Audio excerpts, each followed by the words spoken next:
हाँ जी दोस्तों, आज का हमारा टॉपिक है issue of debentures. Issue of debentures मेरे हिसाब से बहुत इजी टॉपिक है कंपैरेटिवली। जो हम शेयर कैपिटल वाला जो चैप्टर पढ़ के आए हैं जिसमें हमने शेयर्स इशू करें, इक्विटी शेयर्स और प्रेफरेंशियल शेयर्स, मुझे तो उसके कंपैरिजन में इशू ऑफ डिबेंचर्स इजी लगता है और आप लोगों को भी इजी लगेगा। अगर आपने शेयर कैपिटल वाला चैप्टर अच्छे से करा है तो ये चैप्टर तो आपको समझने में बिल्कुल कोई परेशानी होगी ही नहीं। ज़रा देखते हैं दोनों चैप्टर में। सबसे पहले हम कुछ सिमिलैरिटीज़ देख लेते हैं। दोनों चैप्टर की जो जर्नल एंट्रीज़ हैं वो जर्नल एंट्री बिल्कुल सेम है। इसमें अलग अलग टॉपिक हैं। आगे एक टॉपिक आएगा जिसमें हम डिबेंचर्स इशू करेंगे अलग अलग कंडीशंस में, बाद में देखेंगे वो टॉपिक, अलग वीडियो में देखेंगे। यहाँ पर हम वो टॉपिक पढ़ने वाले हैं, थोड़ा सा डिबेंचर्स का जनरल इंस्ट्रक्शंस देखेंगे, थोड़ा सा जानेंगे डिबेंचर्स को, और ये इसकी जर्नल एंट्रीज किस तरीके से सिमिलर है शेयर कैपिटल वाले चैप्टर से, वो थोड़ा सा देखेंगे। चलो देखिए, अपन जो इसके पहले चैप्टर पढ़ के आए हैं शेयर कैपिटल वाला, उस शेयर कैपिटल वाले चैप्टर में हमने देखा था कि हम क्या इशू कर रहे हैं। हम इशू कर रहे हैं इक्विटी शेयर्स और हमने उसके अंदर इशू करे थे प्रेफरेंशियल शेयर्स। इक्विटी शेयर्स और प्रेफरेंशियल शेयर्स हम उसमें इशू करके आए थे। उसके बाद में इस चैप्टर में हम क्या इशू करेंगे, हम इशू करेंगे डिबेंचर्स। अब दोनों के बीच में अगर हम डिफरेंस की बात करें तो दोनों के बीच में बेसिक डिफरेंस क्या है, जरा वो देखें। देखिए ये क्या है, शेयर्स हैं, और ये शेयर क्या होता क्या है, एक कंपनी होती है, जब कंपनी को पैसे की ज़रूरत होती है तो वो क्या करती है, पब्लिक के पास जाती है और पब्लिक से बोलती है कि आप क्या करो, हमारे शेयर परचेस कर लो। और एक कंपनी पब्लिक को अपने क्या करती है, शेयर्स सेल कर देती है, या फिर हम बोलें इशू कर देती है, और बदले में पब्लिक कंपनी को क्या देती है, पैसे, रुपए। और ये जो पैसा कंपनी को मिला है, ये पैसा कंपनी की क्या कहलाएगी, कैपिटल कहलाएगी। और हम पिछले चैप्टर्स में और 11th क्लास में पढ़ के आ चुके हैं कि कैपिटल क्या होती है। कैपिटल होती है ओनर्स इक्विटी। कैपिटल क्या है, ओनर्स इक्विटी है। तो क्या इक्विटी शेयर होल्डर्स, ये जो शेयर होल्डर्स हैं, ये कंपनी के ओनर हैं?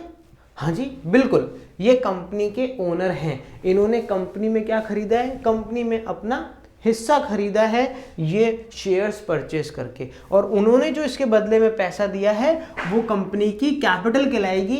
क्योंकि ये कैपिटल शेयर बेच के इकट्ठा की गई है, इसलिए ये कैपिटल शेयर कैपिटल कहलाती है। अब देखो, जो ओनर है उसको अपने इस सेक्रीफाइस के बदले में क्या मिलने वाला है, प्रॉफिट मिलने वाला है। अरे प्रॉफिट के लिए ही तो करेंगे ना भाई, कोई भी कंपनी में अगर पैसा लगा रहा है तो क्यों लगा रहा है, प्रॉफिट अर्न करने के लिए लगा रहा है। तो यहाँ पर ये जो शेयर होल्डर्स हैं, इनको कंपनी पार्ट ऑफ प्रॉफिट देती है, और वो पार्ट ऑफ प्रॉफिट कहलाता है डिविडेंड। कंपनियां करती है हर साल डिविडेंड डिक्लेयर करती है कि इतना डिविडेंड हम इस साल अपने शेयर होल्डर्स को देने वाले हैं। तो जो बेसिक डिफरेंस बिटवीन है एक शेयर बेच के कंपनी पैसा इकट्ठा करने में और डिबेंचर बेच के पैसा इकट्ठा करने में, वो ये है कि जब भी वो शेयर इशू कर रही है तो कंपनी एक तरीके से अपने मेंबर्स बना रही है। देखो, कंपनी चलाने के लिए बहुत मोटे पैसे की ज़रूरत पड़ती है। इतना पैसा किसी के पास में होता नहीं है। या तो आप बैंक से लोन लेके आओ, या फिर आप क्या करो, शेयर बेच के पैसा इकट्ठा करो। तो यहाँ पर ये पैसा इकट्ठा करने का एक तरीका है कि कंपनी कैसे पैसा इकट्ठा कर सकती है, शेयर बेच के इकट्ठा कर सकती है। ऐसे ही कंपनी डिबेंचर इशू करके भी पैसा इकट्ठा कर सकती है। पर डिबेंचर और शेयर में डिफरेंस है। डिबेंचर को आप ट्रीट कर सकते हो लोन की तरह। जैसे लोन होता है, हम बैंक से लोन लेते हैं। लोन कैसे ले, हमने बैंक से लोन लिया, और वो लोन लिया हमने मान लो 5 साल के लिए। 5 साल के लिए हमने वो लोन लिया। इसका मतलब क्या है, 5 साल बाद में हमें क्या करनी पड़ेगी, उसकी वापस रीपेमेंट करनी पड़ेगी। एक बात मुझे बताओ, अगर हम लोन लेंगे तो हम क्या उसको प्रॉफिट में हिस्सा देंगे क्या? नहीं, हम जिससे लोन लेते हैं उसे प्रॉफिट में से हिस्सा नहीं देते। उसे हम क्या देते हैं, उसे हम देते हैं इंटरेस्ट। तो यहाँ पर ही बेसिक डिफरेंस क्रिएट हो जाता है कि शेयर बेच के जब कोई कंपनी पैसे इकट्ठा कर रही है तो वो तो कहलाती है कैपिटल, पर अगर डिबेंचर बेच के कंपनी पैसा इकट्ठा कर रही है तो उसे आप क्या मान सकते हो, एज ए लोन। यहां पर जो शेयर होल्डर्स हैं, जिन्होंने शेयर परचेज करे उन्हें शेयर होल्डर्स कहा जाता है। तो यहां पर जो शेयर होल्डर्स हैं उन्हें बदले में क्या मिलेगा, उनके सेक्रीफाइस के बदले में मिलेगा उन्हें डिविडेंड, यानी पार्ट ऑफ प्रॉफिट। बट यहां पर जो डिबेंचर होल्डर्स हैं उनको उनके सेक्रीफाइस के बदले में क्या मिलेगा, इंटरेस्ट मिलेगा, सीधी सी बात है। तो यहां पर ये इन दोनों के बीच में एक बेसिक डिफरेंस हो जाता है। अब जिस तरीके से प्रेफरेंशियल शेयर्स के कुछ पार्ट थे उस तरीके से डिबेंचर्स के भी पार्ट होते हैं, बट वो चीज हम डिस्कस करेंगे थ्योरी वाला, जब हम वीडियो बनाएंगे तब हम वो चीज डिस्कस करेंगे। अभी यहाँ पर मैं आपको जर्नल एंट्रीज करना बताऊंगा कि शेयर कैपिटल की जनरल एंट्रीज और डिबेंचर्स की जनरल एंट्रीज किस तरीके से मैच करती है। जरा देखेंगे उसको एक बार। अगर आपने ये चैप्टर पढ़ा है, शेयर कैपिटल वाला चैप्टर अगर आपने पढ़ा है तो डिबेंचर वाला समझना आपके लिए बहुत आसान हो जाएगा। और अगर आपने नहीं भी पढ़ा है तो हम इस पर भी, जैसे ही हमारा डिबेंचर्स वाला चैप्टर कंप्लीट होगा उसके बाद में हम शेयर कैपिटल वाले चैप्टर पर भी वीडियो लेके आ जाएंगे। देखिए, जब आपने ये चैप्टर पढ़ा था शेयर कैपिटल वाला चैप्टर, तो क्या हो रहा था, हम क्या कर रहे थे, शेयर यानी कंपनी शेयर इशू कर रही थी। क्या हो रहा था, जनरली क्वेश्चन ऐसे बन रहा था कि कोई भी कंपनी है, XYZ लिमिटेड कंपनी है, वो अपने शेयर इशू कर रही है, कितने, 1000 शेयर इशू कर रही है at the rate of ₹10 each, payable eight, किस तरीके से पैसा मांगते हैं आपने इस चैप्टर में देखा ही होगा, एप्लीकेशन पे, अलॉटमेंट पे, फिर फर्स्ट कॉल और जरूरत पड़ी तो सेकंड कॉल। इस तरीके से हम पैसा मांगते हैं। आपने नोटिस करा होगा कि हर कॉल पे 2 एंट्री हो रही है। जैसे अगर मैं बात करूं एप्लीकेशन पे, तो एप्लीकेशन पे भी बनती है 2 एंट्रीज। एक एंट्री बनती है बैंक की, जो पैसा हमें मिलता है वो, और दूसरी एंट्री बनती है कैपिटल में ट्रांसफर करने की, वो पैसा। फिर उसके बाद में आता है अलॉटमेंट। अलॉटमेंट में फिर 2 एंट्रीज बनती है। पहली एंट्री बनती है कैपिटल की, यानी जिसको हम ड्यू की एंट्री भी बोल सकते हैं, हम अमाउंट ड्यू कर रहे हैं, और दूसरी एंट्री बनती है किसकी, बैंक की। फिर आता है फर्स्ट कॉल। फर्स्ट कॉल में फिर से 2 जनरल एंट्रीज बनती है। पहली एंट्री बनती है वापस कैपिटल की, जिसे हम ड्यू की एंट्री भी बोल सकते हैं, और दूसरी एंट्री बनती है किसकी, बैंक की। इस तरीके से पेयर में जनरल एंट्रीज बन रही थी इसके अंदर। एप्लीकेशन को छोड़ के allotment, first call, second call, सब में पैटर्न सेम रहता है। पहले ड्यू की एंट्री आती है, बाद में बैंक की एंट्री आती है। देखो, इसमें पहले ड्यू की एंट्री आई, फिर बैंक की एंट्री आई, इसमें पहले ड्यू की एंट्री, फिर बैंक की एंट्री।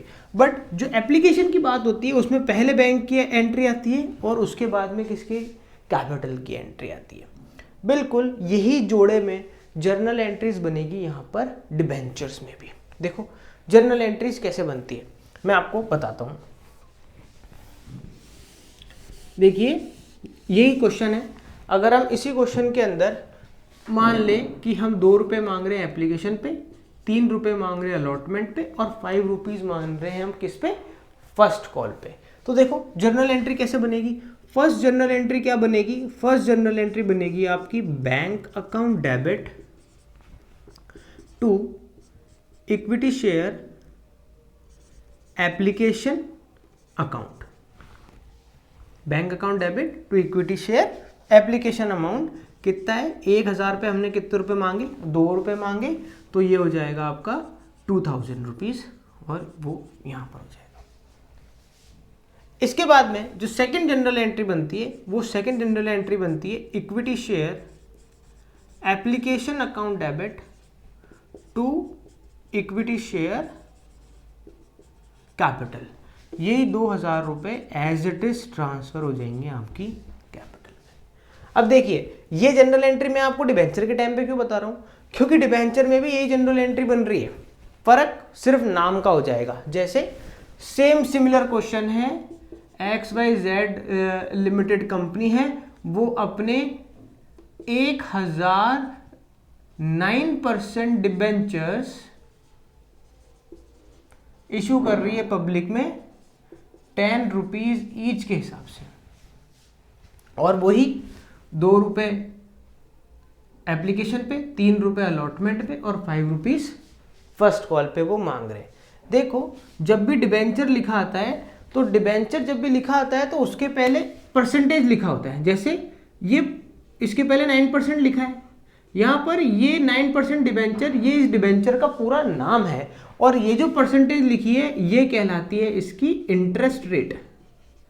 यानी इस डिबेंचर, जो ये डिबेंचर परचेस करेगा उसको इस रेट से एनुअली इंटरेस्ट मिलने वाला है। क्योंकि मैंने अभी बताया कि जो डिबेंचर होल्डर्स होते हैं उनको डिविडेंड नहीं मिलता, पार्ट ऑफ प्रॉफिट नहीं मिलता, उन्हें क्या मिलता है, इंटरेस्ट मिलता है। और इसके जो डिबेंचर होता है उसके बिल्कुल आगे ही उसकी जो रेट लिखी होती है वही क्या होती है, उसकी इंटरेस्ट रेट होती है। तो देखो इसमें भी जो फर्स्ट एंट्री बनेगी वो बैंक वाली एंट्री बनेगी। क्या एंट्री बनेगी, देखो बिल्कुल सेम एंट्री बना रहा हूं मैं, बैंक अकाउंट डेबिट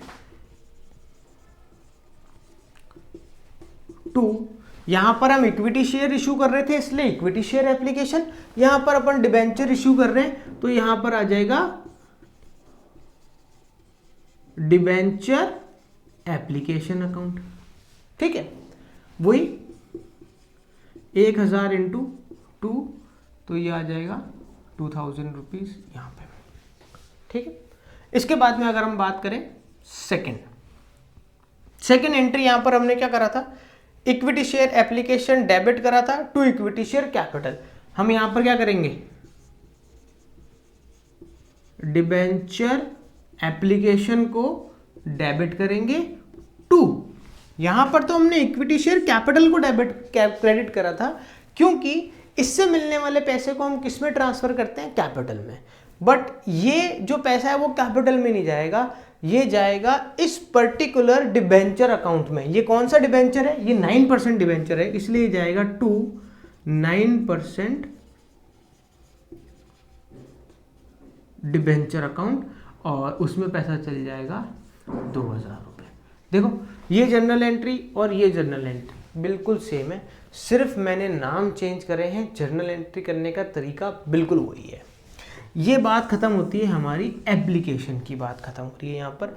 इसके बाद हम स्टार्ट करेंगे अलॉटमेंट। मैंने तुम्हें बताया हर बार हर एक के अंदर जोड़े बनते हैं, एप्लीकेशन पे 2 एंट्री का जोड़ा है, उसके बाद में अलॉटमेंट पे 2 एंट्री आएगी, उसके बाद फिर फर्स्ट कॉल पे 2 एंट्री आएगी, और अगर किसी क्वेश्चन में सेकंड कॉल है तो सेकंड एंट्री पे भी दो ही एंट्रीज आएंगी। यहाँ पर एप्लीकेशन के अंदर पहले बैंक की एंट्री होती है, उसके बाद में वो कैपिटल में ट्रांसफर करने वाली एंट्री होती है। यहाँ पर अब उसके बाद में अलॉटमेंट, फर्स्ट कॉल और सेकंड कॉल, हर एक के अंदर पहले ड्यू की एंट्री बनेगी, यानी पहले कैपिटल की एंट्री बनेगी, और उसके बाद में एंट्री बनेगी बैंक की। देखो आपका शेयर कैपिटल वाला चैप्टर और डिबेंचर वाला दोनों एक साथ कंप्लीट होएगा इसके अंदर। देखते जाओ क्या हो रहा है। यहाँ पर जब हम ड्यू की एंट्री करते हैं तो ये वाली जो एंट्री बनाई है हमने, यही वाली एंट्री बनेगी, एप्लीकेशन की बजाय क्या लिख देंगे, अलॉटमेंट लिख देंगे। देखो बिल्कुल सेम एंट्री बनेगी, equity share allotment account debit to equity share capital account. यहाँ पर अमाउंट क्या आने वाली है, अमाउंट आने वाली है 1000 शेयर, कितने रुपए मांग रहे हैं, 3 रुपये मांग रहे हैं, तो ये आ जाएगा 3000। सेम जनरल एंट्री मैं बिल्कुल यहां बनाऊंगा डिबेंचर इशू करने में भी। क्या बना रहा हूं, ये जो जनरल एंट्री बनाई है यही सेम बनेगी, बस नाम चेंज हो जाएगा। एप्लीकेशन की जगह क्या आ जाएगा, debenture allotment account debit to 9% debenture, amount 3000। ये ड्यू की एंट्री बन गई। अब बनेगी जो थर्ड एंट्री, फोर्थ एंट्री जो बनेगी वो बनेगी बैंक की एंट्री।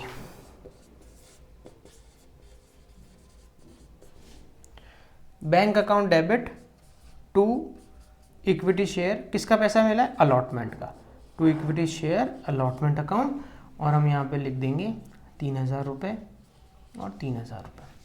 सेम जनरल एंट्री यहां पर भी बना देंगे। क्या जनरल एंट्री बनेगी, bank account debit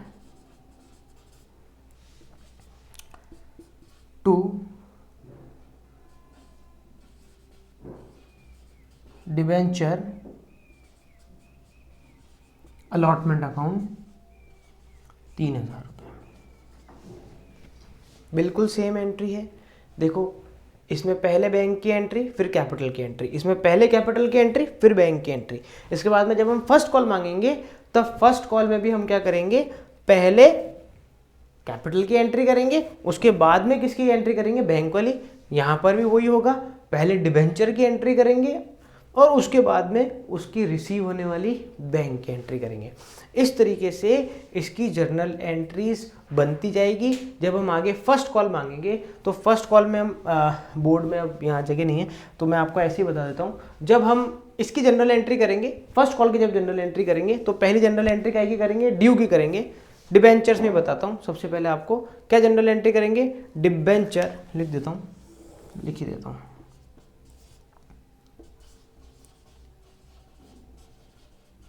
debenture first and final call account debit to 9%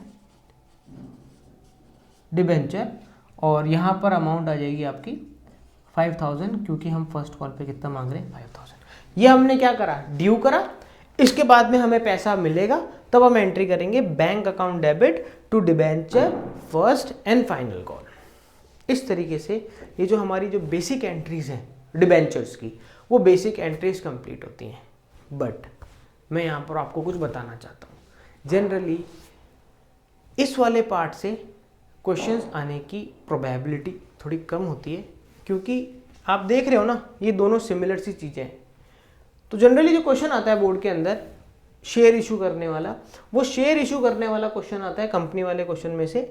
debenture issue करने वाले क्वेश्चंस कम आते हैं। डिबेंचर्स के अंदर अभी हम फर्दर आगे कुछ टॉपिक देखने वाले हैं जिनमें जनरल एंट्रीज, गिनती की जनरल एंट्रीज बनेगी, बहुत कम जनरल एंट्रीज बनेगी। इजी टॉपिक है, और वो टॉपिक जो हम देखने वाले हैं उन टॉपिक्स में से 100% डिबेंचर्स के अंदर क्वेश्चंस आते हैं, और वो बहुत इंपॉर्टेंट टॉपिक है, बहुत ही मज़ेदार टॉपिक है, आपको बड़ी आसानी से समझ में आ जाएगा। तो मिलते हैं नेक्स्ट वीडियो के अंदर, जिसके अंदर हम डिबेंचर्स के कुछ दूसरे टॉपिक्स कवर करेंगे। ठीक है दोस्तों, नमस्कार दोस्तों, जय हिंद।